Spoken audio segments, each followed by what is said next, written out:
कगार पर पहुंच गई है। क्या लोकसभा में टीएमसी के 28 सांसदों में से 20 सांसदों ने पार्टी नेतृत्व के खिलाफ बगावत का बिगुल फूंक दिया है? और क्या ये मामला ममता बनर्जी के राजनीतिक करियर का सबसे बड़ा संकट दिखाई दे रहा है?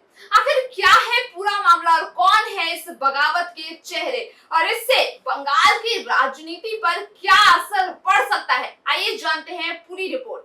नमस्कार, मैं हूं अंशु ठाकुर और आप देख रहे हैं आरंभ न्यूज।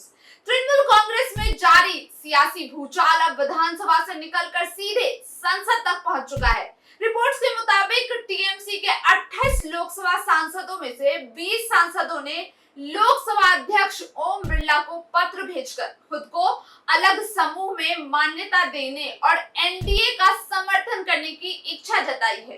इस पूरे घटनाक्रम की अगुवाई कर रही वरिष्ठ सांसद काकोली घोष दस्तीदार। काकोली का दावा है उनके साथ 20 सांसद हैं और ये सभी संसद में अब लोकसभा में अलग रूप में बैठना चाहते हैं। इतना ही नहीं, उन्होंने साफ किया कि फिलहाल बीजेपी में शामिल नहीं होंगे, लेकिन एनडीए का समर्थन जारी रहेगा।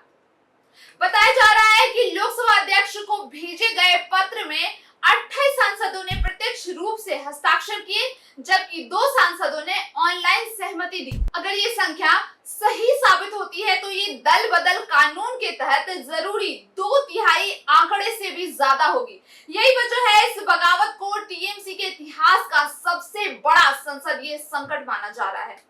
सबसे दिलचस्प बात यह है कि ये घटनाक्रम उस समय में सामने आया जब ममता बनर्जी और अभिषेक बनर्जी दिल्ली में इंडिया गठबंधन की बैठक में शामिल थे। विपक्षी एकता का संदेश देने की कोशिश चल रही थी, लेकिन उसी दौरान पार्टी के भीतर विद्रोह की खबरें सुर्खियां बन गई। सूत्रों के अनुसार बागी सांसदों ने केंद्रीय मंत्री भूपेंद्र यादव के आवास पर बैठक भी की। इस बैठक में कई सांसद मौजूद थे और बाद में पश्चिम बंगाल की राजनीति के प्रमुख बीजेपी चेहरे शुवेंदु अधिकारी भी वहां पहुंचे। इससे राजनीतिक अटकलें और ज्यादा तेज हो गई। बागी सांसद एनडीए के साथ अपने रिश्ते की औपचारिक रूप देने की तैयारी कर रहे हैं।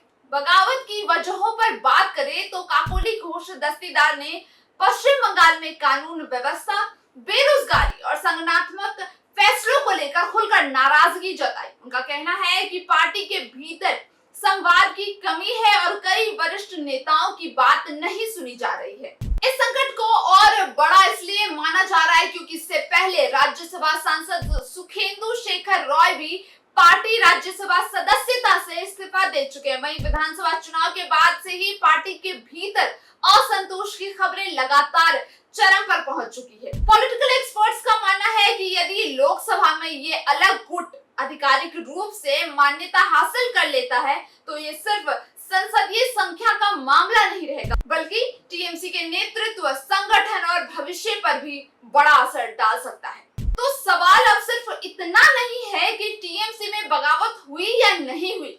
असली सवाल यह है कि क्या ममता बनर्जी इस राजनीतिक तूफान को रोक पाएंगी?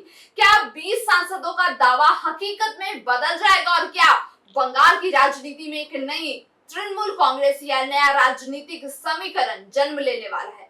इस खबर पर बस इतना ही। बाकी तमाम खबरों को जानने के लिए जुड़े रहिए आरंभ न्यूज के साथ।